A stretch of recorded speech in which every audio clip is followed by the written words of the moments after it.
सावनाच्या नानाचक मक सजनी घेते तिया तिथी मोही भाय सजनी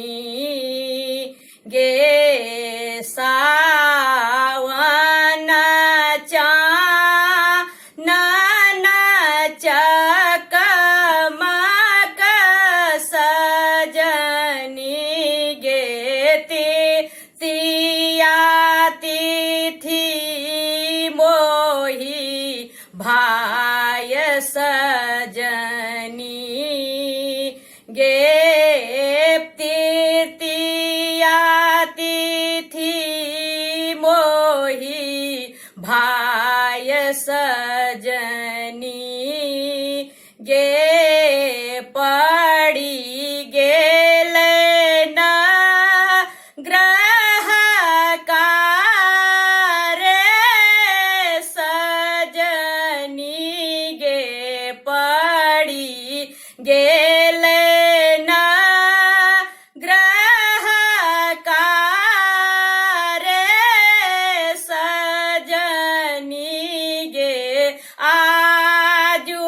पिया मोर आबै सजनी गे आजू पिया मोर आबै सजनी गे मन दयने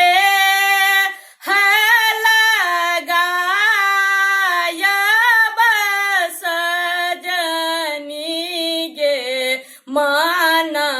दयने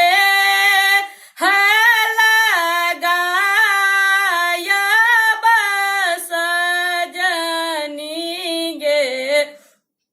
रची रची करब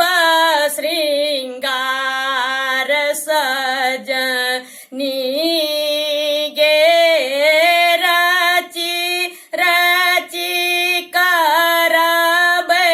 श्रृंगार सजनी गे रची रची करब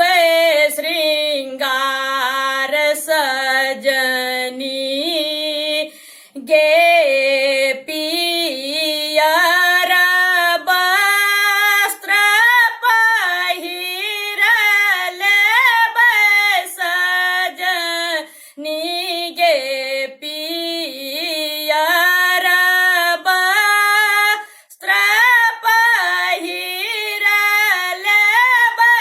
सजनी गे बर आँखी मुँह नैब सजनी गे बर आँखी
ಗೆ